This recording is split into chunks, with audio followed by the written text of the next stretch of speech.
The following is paid programming. It's time to talk taxes. New friends, new opportunities, new partners. EG Tax. It's Ask the Tax Lady with Esther Gulius and EG Tax on News Radio 930 WBEN. To reach Esther now, call 803-0930. Toll free at 1-800-616-9236. And cell calls are free at star 930. And now, live from the WBEN studios, it's Esther Gulius. Hey, everybody, this is the Tax Lady, and it's tax season, and we're here to help you with your taxes. So if you have any questions relating to your taxes or any questions about taxes in general, give us a call in studio, 803-0930. 803-0930, star 930 on your cell phone. And we got Christopher Fabian. We drug him out of the office today. Hey, Chris. Hello, Esther. Hello, Christopher. So, they did it again. Well, why don't we first talk about our offices? Then we'll tell everybody, you cannot believe what Congress did. No, you can. No, you can't. I can't believe it. I've never seen anything like it. But anyway, go. We're going to tell you about it. But our offices are open 9 to 9, Monday through Friday, Saturday 9 to 5. And we have our 3 mall offices that are open on Sundays. The McKinley Mall, the Niagara Boulevard Fashion Mall, Outlet. and the Fashion Outlet. Right. So those offices are open Sundays, 11 to 5, even 9 to 9 on Saturdays. So we are there to help you whenever you need it. That is for sure. Okay, now get this. So at the beginning of tax season, there was all these expiring tax provisions that the Internal Revenue, it wasn't the Internal Revenue, it's Congress said they were going to let them expire. Great. So we told people, could you put, how about when we do energy conservation on our house? Nope, you can't do it. It's not deductible anymore. How about if we have MIP or PMI? Nope, it's not deductible anymore. How about if I have tuition and fees deduction? Nope, not deductible anymore. Well, that's what we think. And it was not in the tax code. That was it. Well, when they were doing the negotiation to extend the budget, remember that last week, so there wouldn't be a shutdown? What did they do, Chris? They slipped it back in there. They slipped in 9 pages, single-spaced, of tax changes retroactive to the 2017 return. So for those of you that had filed your return prior to them changing the law, which is for 2017, you may be able to amend your return, because if you had energy conservation or MIP, or you didn't take the credit for the empowerment zone credit, or you have tuition and fees deduction, and I got all these pages of tax laws that they changed again, you should amend your return and get the rest of your money back. But the IRS isn't even set up for it, are they? No, they're not set up. Banks, I see in a mortgage statement today, a 1098 INT, nothing in the PMI line. Yep. But if you look at the escrow detail, there's all the PMI. Yep. So banks are going to have to send out corrected 1098s. I had a client today that came in with a big, long letter that says that PMI is no longer deductible, so therefore we haven't included it on your statement. But it was $1,243. And I said, yay! I'm glad they said how much it was, because then I could put it on there.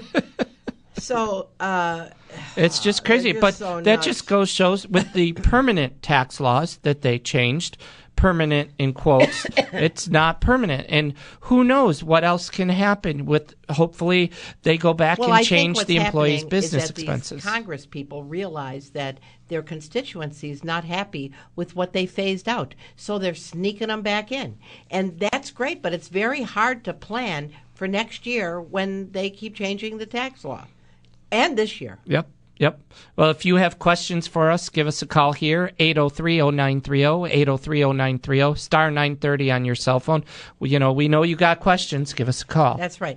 Well, we always try to pick a subject, and the subject we're talking about today is rental property, because every tax return we're also doing a projection for next year, so that you can see how the phase outs, if they change, unless they change them, of course, which they could do. But anyway, how your tax returns are going to be affected. Well, many people have second homes, or are wondering, okay, so what can I do if my tax bill is going up? What kind of deductions are still available to me?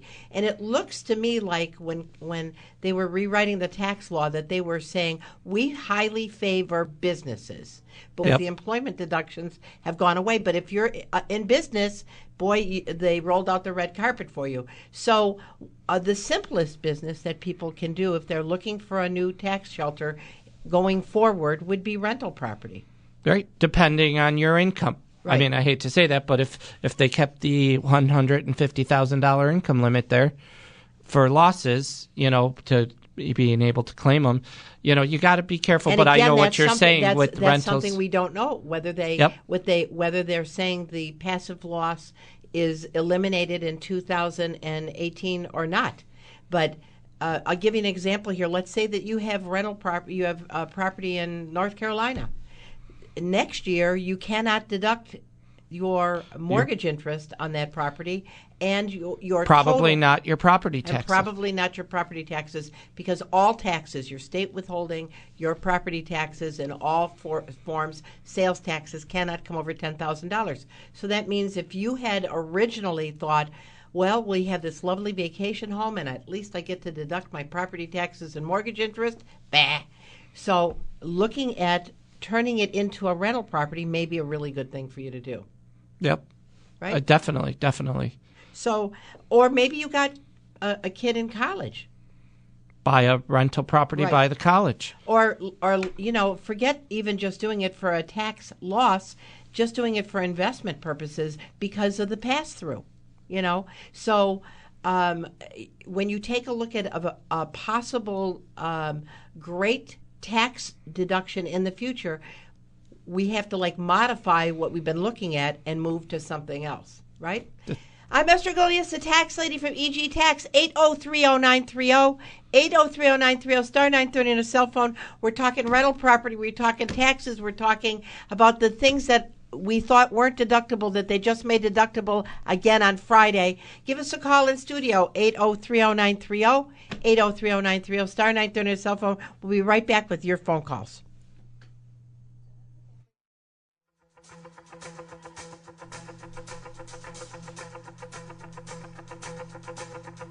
Just like the white-winged dove sings a song, sounds like she's singing.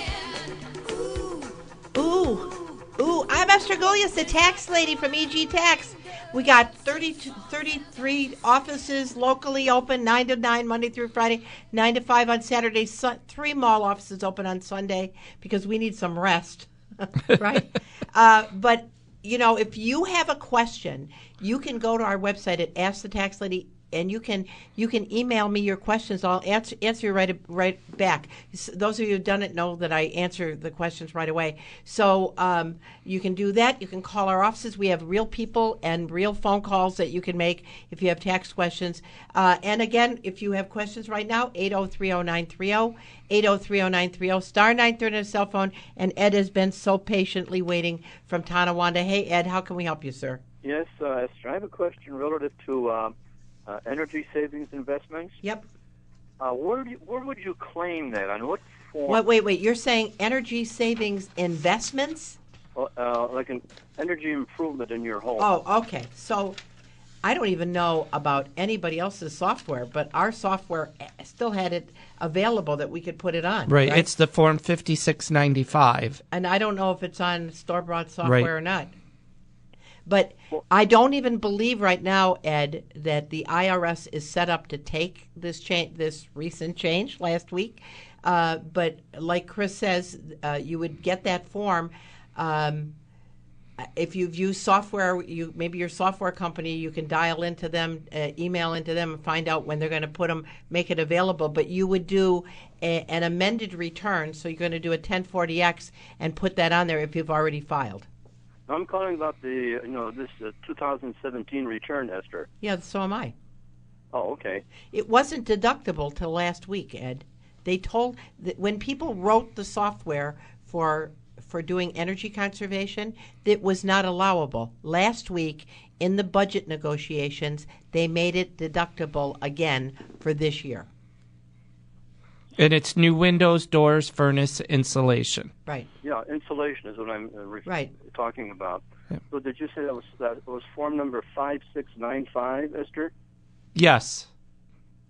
Okay, so that would lead me to where I should report any energy improvement on my... That's right. That's where you're going to get the credit. Now, the maximum credit lifetime is $500, okay, for high-efficiency furnaces, high-efficiency hot water tanks, high-efficiency windows, okay, all with the Energy Star, over 95 SEER on your to get the energy credit.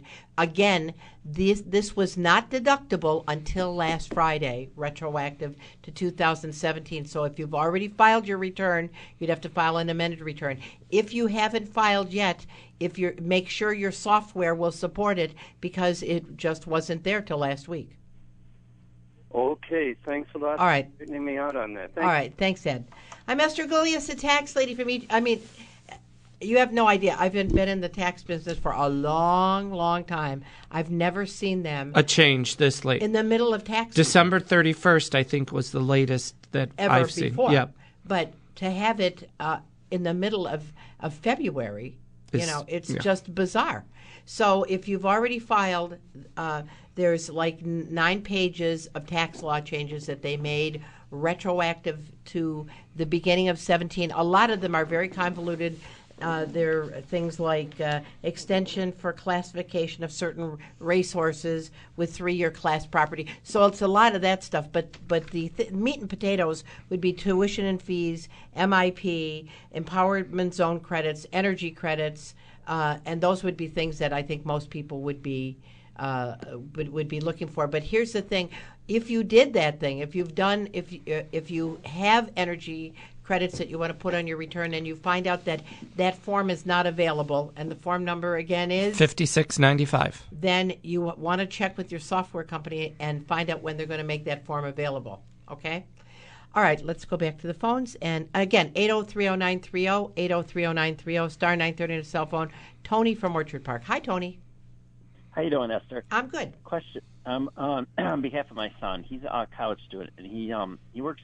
He worked this past year. He 2 jobs. One he got a W-2 for, and the other one he worked for Instacart, and he got a Form 1099, and he made like $1,400 there. What do you have to do with that? Okay, so the W-2 you're going to put on line 7.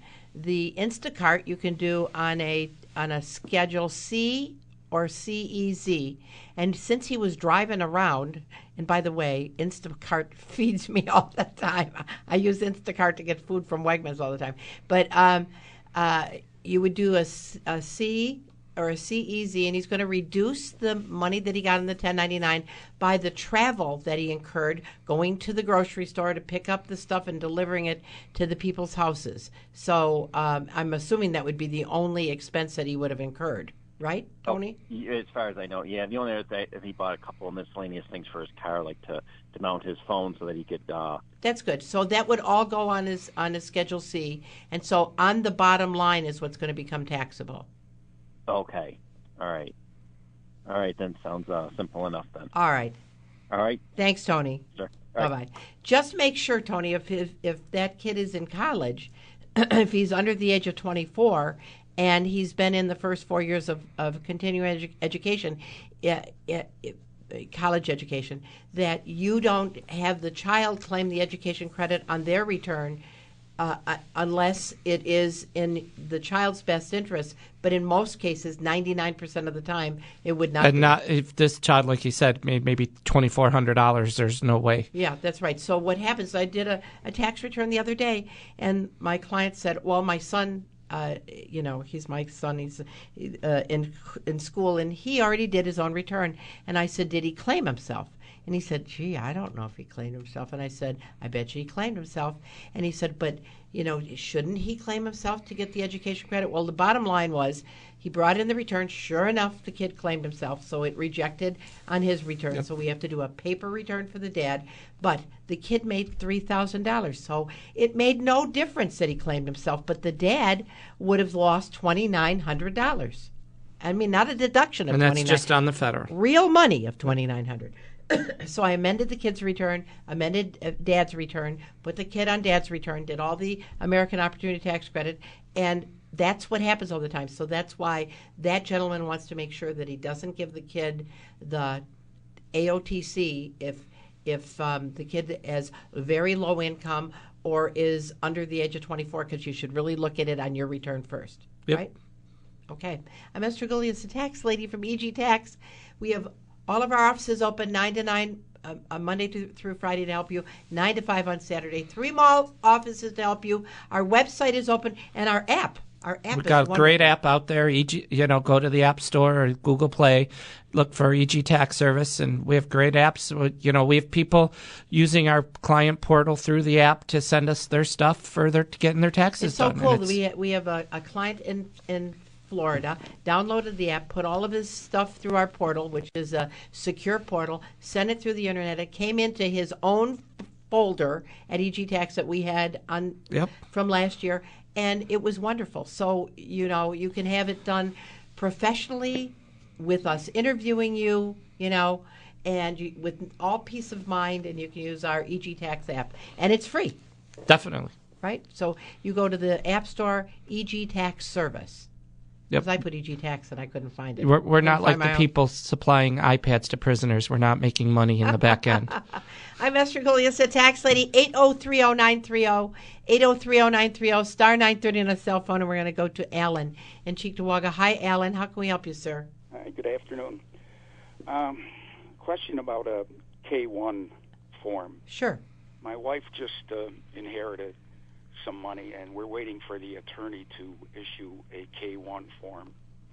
And in a form letter he sent out, he said, don't file your taxes until you receive the K-1 form.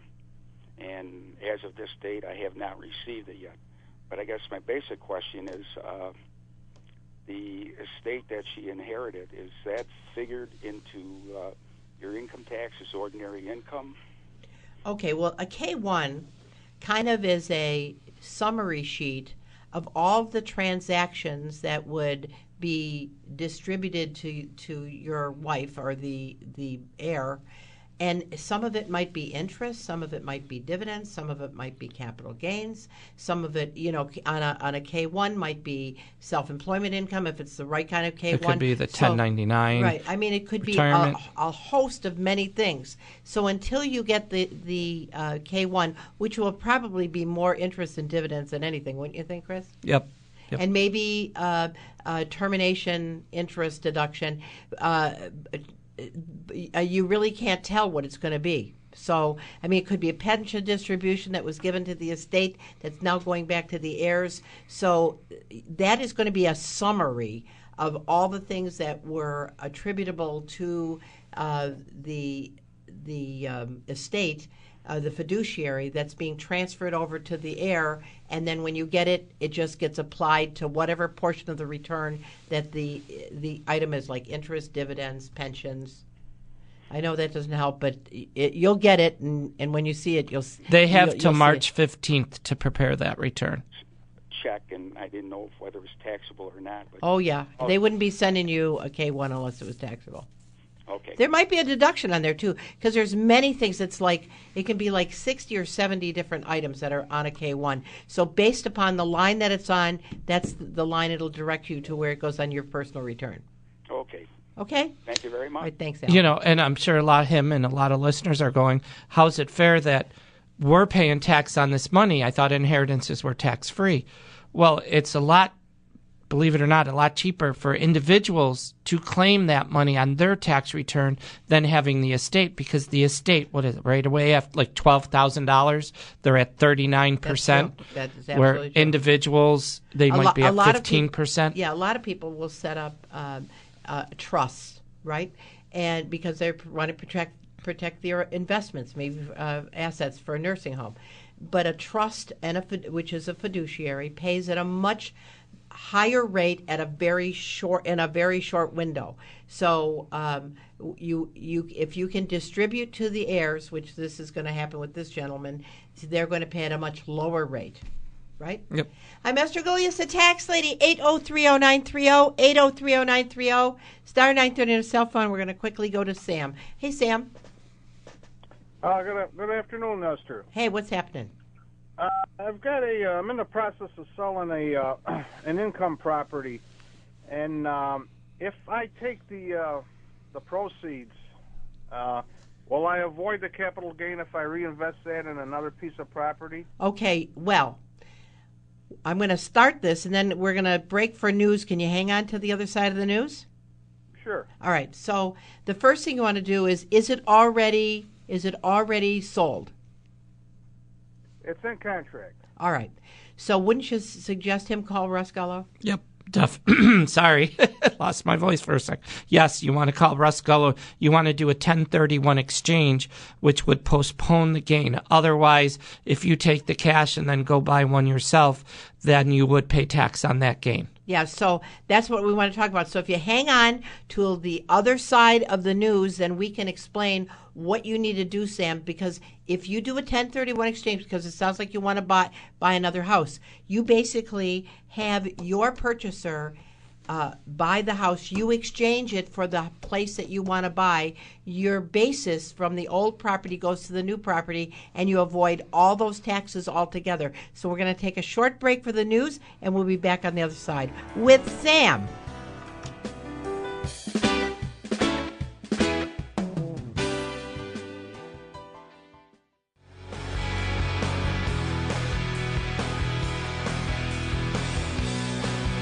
Hey, I'm the tax lady from EG Tax, 8030930, 8030930, star 930 on a cell phone, and we want to help you with your taxes. And we were talking today about rental property, and Sam is somebody that had rental property. And Sam, thanks for waiting. Yeah, sure. So, okay, so do you understand what Christopher was saying about doing the exchange? Yeah, it's a Form 1031A. 1031, right. So basically, you... it's not a form. It's called a 1031 exchange. Right, it's not a form. That's that's just the code name for it is a 1031. But the thing is, there are certain things you have to do to line this up to legally have the money go from your old property to your new property without paying any taxes. Do you want to buy another property, Sam? I'm looking for a property in Florida. That's perfect. I must have talked about that 100 times on the radio, and you're a perfect example of that. Somebody that's in Buffalo that had rental property who wants to exchange it for property in Florida. As far as you're concerned and your purchaser goes, it'll feel like you sold it, but in practicality, it was done through what's called an intermediary, and that's where Russ Gullo comes into play. He is a qualified intermediary for 1031 exchanges, and you basically can avoid a lot of taxes. Now, give me an idea. What are you selling the house for? Okay, let's say I'm selling for $100,000, but the property I'm looking for down there is, say, it's only $45,000. So that means I'd have to pay capital gain on. That's right. You're buying a house in Florida for $45,000? Well, no, it's just a mobile home. Okay, but it's not going to be rental property? Well, yeah, I'm gonna try to rent it during the year for the 7 or 8 months that I'm not there. Right. Okay. Well, it has to be investment for investment. So if you buy down, then it's going to end up being partially taxable. Partially taxable. Right. But on the $100,000, how long have you had the house up here? 33 years. All right, so it has zero basis effectively. So the whole $100,000 would be taxable in New York State unless you did the 1031 exchange. Uh-huh. So it's something to look into. I mean, he may want to look if the mobile where he's looking is that cheap. Buy two, rent one out for the whole year, and use one personally. That's true. I mean, and there's at a least lot that of would things you defer might half want to the look gain. at, Sam. Right. But anyway, what I will tell you, Russ Gullo is a qualified intermediary. He could do it all for you. And bottom line, I don't know what your other sources of income are, but you could be saving anywhere from $20,000 to $30,000 in taxes. So it's something to look at. You have Russ's number? I do. It's 675-1500. 1500. And his company is R.J. Gullo Companies. R.J. Cullo, in West Seneca. Yep. West Seneca. Yeah. I mean, it's really something. And anybody else that's listening that is thinking about getting out of their rental property, you either pay all, because when you have rental property, effectively you're depreciating it, writing off annually the cost of the house. Well, at the end of 27 and a half years, and Sam here's had it for 30, basically the property's been written off. So when you sell it for $100,000, if you sold it outright, you'd have $100,000 capital gain. So this way you can avoid the capital gain altogether by exchanging it for another investment property somewhere. And Sam wants to go where it's sunny and warm. Right, and Russ is he's a CPA? He's a qualified intermediary. There are only a couple of them in the United States, and we're very lucky here to have Russ Gullo in Western New York. All right, I will call him on Monday. All right, good enough. Thank you. I'm Esther Gulius, the tax lady from EG Tax, 8030930, 8030930, star 930 on a cell phone. And let's look at rental property as an investment. And I will tell you, the other thing people should look at is using IRAs to their best advantage too. But let's say that you are looking for a tax shelter. And my example here is that you buy a rental and you have rents of $2,500 a month. So that's $30,000. And your expenses might be travel, cleaning and maintenance, insurance, mortgage interest, property taxes, utilities, repair, and those come to $25,500. You also get depreciation on a property that cost, I think this one was $300,000, $300,000 of $11,000. You end up having a paper loss, even though you didn't lose money, of $6,500. This person would save about $1,800 in income tax. So that's something that you can create pretty easily, and it's a way to look at something that you can create on your own to reduce the tax liabilities in the future. Right. I mean, it's a tremendous thing. You got to make sure, rules and guidelines. You're running it like a business. You can't rent it to your child for under fair market rent. Everything we talk about has rules. Yeah, it's the government. Rules and rules. But the bottom line is to get thinking of it because there are many people who have, like, for instance, with the miscellaneous itemized deductions being gone next year. Yep. People's deductions are going to dry up. I had a client yesterday who is going to pay $5,000 more in taxes next year. I thought he was going to fall off the chair. And he has children, but he's also an outside salesperson who's losing like $39,000 in write-offs. So it's sad. So those kind of people are looking, what can I do? What can I do? So that's part of what we do at EG Tax. We want to help you to make sure that you legally don't overpay your taxes. Right. So rental property is a good thing. Let's go back to the phones. 8030930, 8030930, star 930 on a cell phone, and we have Joe from West Falls. Hi, Joe. What can I do? Uh-oh. Joe, you got to turn down your radio or turn it off. We want to help you to make sure that you legally don't... Joe? Hello, Joe. Let's go back to the phones. 8030930. All right, Joe, I'm going to put you on hold because you got to turn off your radio. We'll talk to you in a minute. We're going to talk to Gail from Buffalo. Hi, Gail. How can we help you? Hi, Esther. Thanks for taking my call. Yeah. I have a question in regards to educational credits. Is it true that you, in fact, do not have to state your 1099-Q and your 1098-T on your tax form as long as you are not double dipping? Correct. You don't have to what you have to do is behind the scenes, you have to do the computation to make sure that you're not taking you're not taking a benefit for something that you had previously taken as a tax deduction. Okay, that's correct. So why don't we give an example? You want to give her an example? So say you took $10,000 out. Well, first of all, let's explain what she's talking about. We're talking about 529 plans, right? Okay. So if you had a 529 plan and you took $10,000 out for college, then the growth would be tax-free. Okay? So the growth you wouldn't pay tax to on the federal, But your principal, you never took an education, you never took a tax savings benefit from that on your federal return, so you would still be able to use that money to claim the education credit. The growth you can't because that was So tax-free. let's say that somebody had $20,000 in education. Yep. Okay, and they took $10,000 out of their 529. Mm-hmm. Okay. Well, maybe let's make it like that. Let's say it's $15,000, and they took $10,000 from their 529. What can they take for their qualified education? $5,000. expenses? Right. So you would still be able to use the education credit if you took out less than the tuition. Well, you would always be able to take your education credit on the federal. On the federal, because but not you on have the no state. tax savings Right. on the 529 when you put money in. Right, because the 529 is only tax deductible on the New York. state.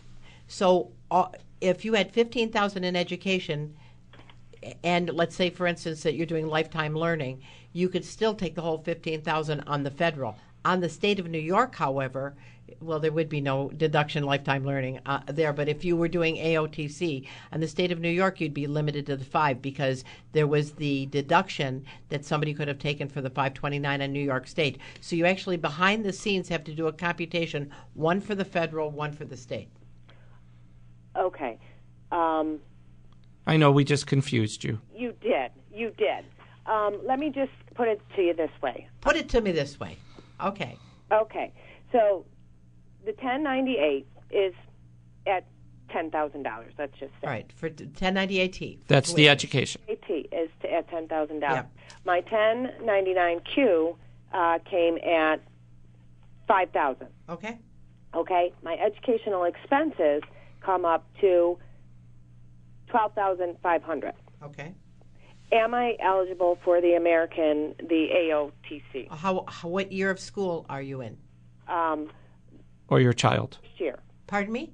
Undergraduate first year. Okay, so yes, you are going to take. You're going to take the full. Well, you're limited on the federal anyway to 4,000.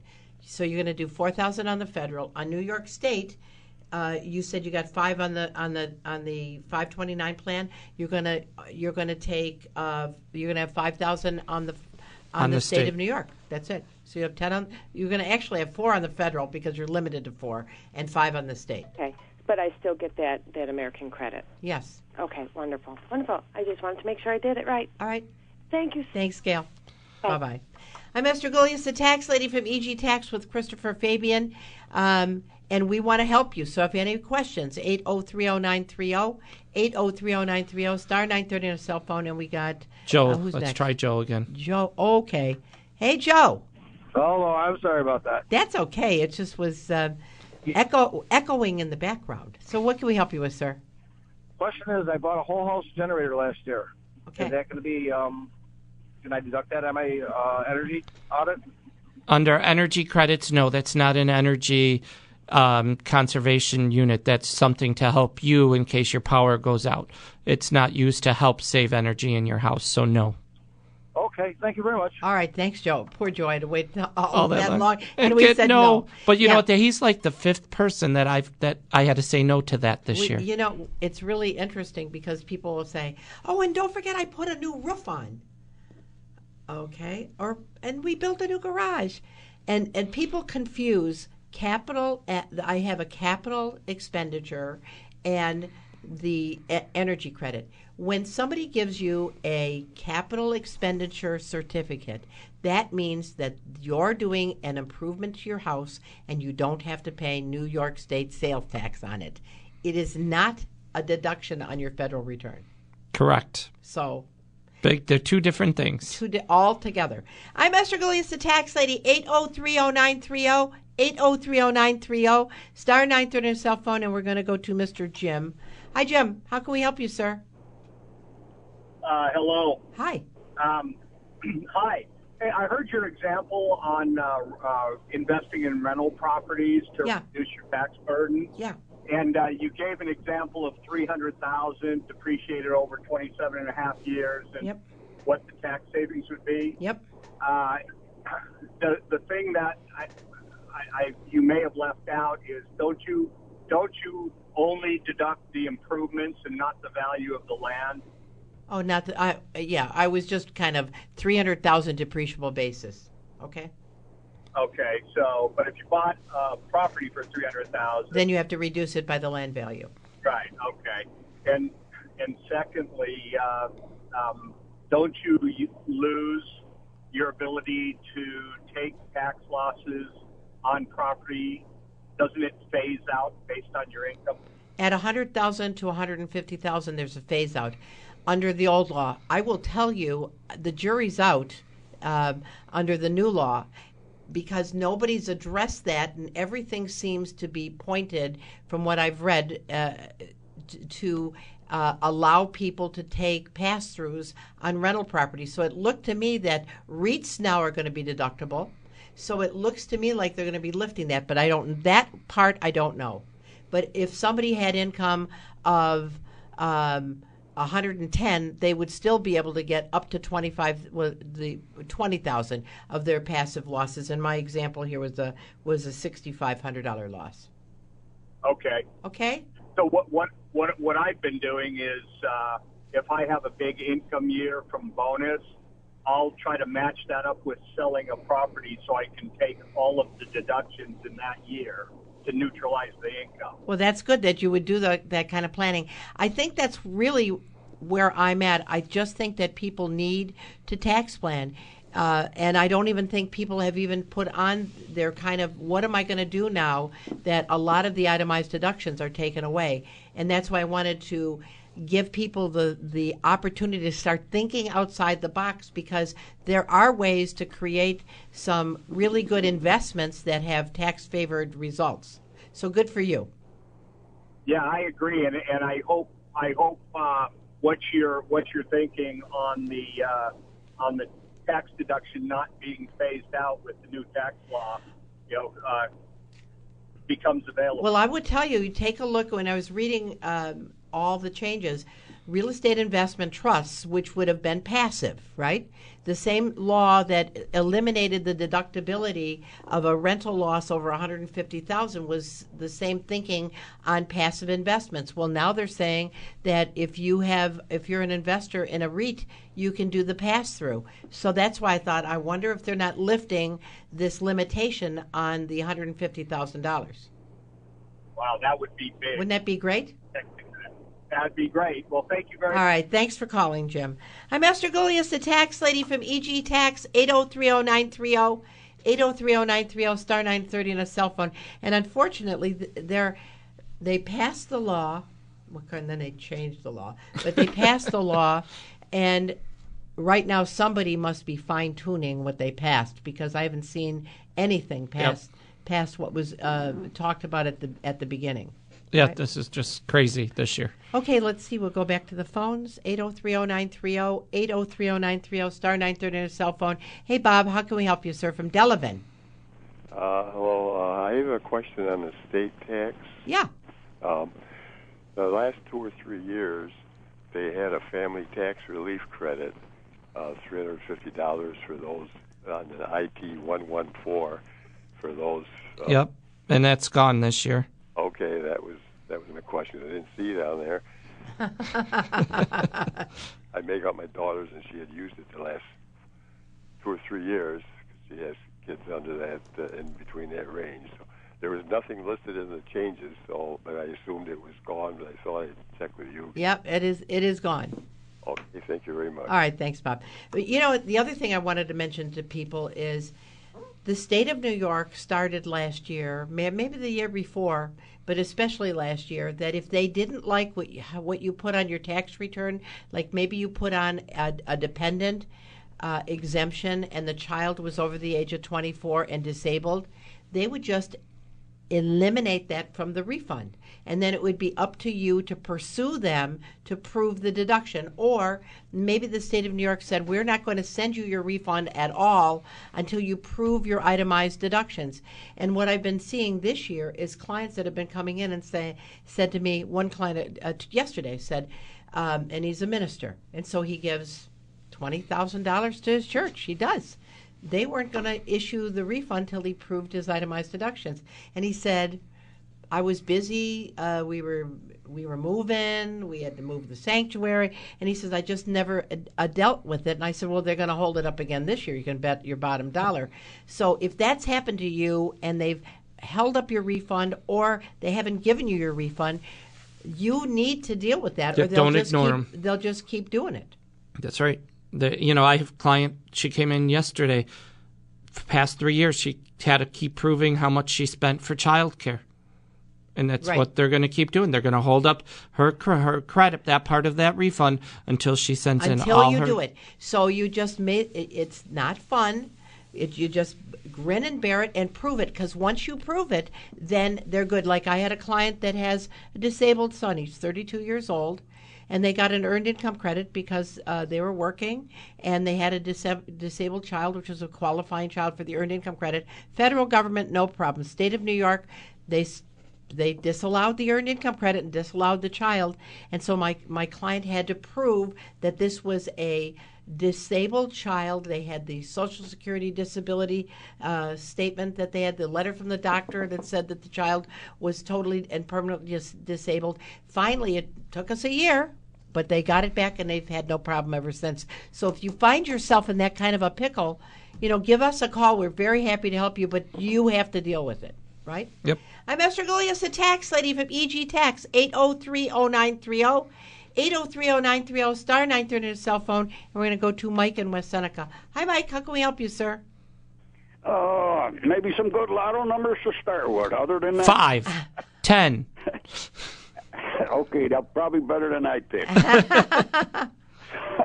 Was looking into something on a reverse mortgage. Okay. Need the money, but figured I'd call, and they sent out some stuff, and the guy won't stop bugging me, but supposedly you can set up a line of credit. Right. You don't the money, you get paid interest on that line of credit at something like 5% plus. Okay. Make sure this is all legit and everything like that. Sounds like a good investment where you're assured 5% plus. Would that be taxable every year, or would that be taxable at the end when you cash it in? It's not taxable because they're giving you back, Mike, your own money because it's your equity. So the reverse mortgage money that they pay you is not taxable. Well, he was telling me the line of credit they set up, if I don't use it, of course I don't pay anything, but I'm also increasing the amount because I'm getting 5%. Well, if it ever got past the equity where he was at a gain, I would assume it'd be taxable, Right, but not till then. No, it almost sounds like what the bank is telling him is that they're going to, if you take out $30,000 and you're not using it, you have it still sitting out at, we're going to say, Bank A, and it's sitting there waiting for you to use your line of credit. Whatever you don't use, it's earning money, and they're going to give to you. Is that what you're saying there, Mike? I don't think that's what they do. I think that there's an option on the reverse mortgage where they actually will allow you to have the equity, and they will pay you a percentage on the money that's sitting there. So I will tell you, Mike, I really don't know. What I'd like you to do is maybe you can, are you electronic? You're going to say go online? No, I was going to say for you to email me what they sent to you so that I can research it for you. Well, the guy keeps calling all the time, and I got taxes to do. I got paper. Well, I will tell you, reverse mortgage income is not taxable. And I can't picture them making you pay interest on money that is your own money. So, I really have no idea. So if you want to have him call me or email me the information, I'll be very happy to do that for you. Okay. Thank you very much. Thank you, Mike. When you get done. All right, bye-bye. I'm Esther Golias, the tax lady from EG Tax, 803-0930, 803-0930, star 930 on your cell phone. I will tell you, a reverse mortgage, for those of you that aren't familiar with them, is a way to take the equity out of your house. For instance, let's say that you have you still owe $50,000 on your house, and you're making a mortgage payment, but the house is worth $200,000, and you're on a fixed income, and you really would like that $150,000 equity, but you don't want to sell the house, and you don't want to take out another loan. You're having trouble. If you do a reverse mortgage, they actually will either give you the option of taking a lump sum of money or pay you per month on that money, and they will pay off that first mortgage for you too. So it is an option. They're costly. They cost a lot of money to do though. Yep. So you gotta put a pen and pencil to it. But for some people, it's an absolute great tool. Okay. Well, I'm Esther Golias, the tax lady from EG Tax. We have 33 area offices to serve you. If you have any questions, you can go to our website at egtax.com. Ask the tax lady. And I'm very happy to answer your questions. All of our offices are there to serve you. 3 offices open on Sunday, our mall offices. Until next And for the people who are Saturday, just calling in now, call our office Yeah. at 632-7886, and we'll be glad to answer your questions right from our office. Yeah. Thanks for calling, and thanks for listening. I'm Esther Golias, the tax lady. Have a great week. Bye-bye.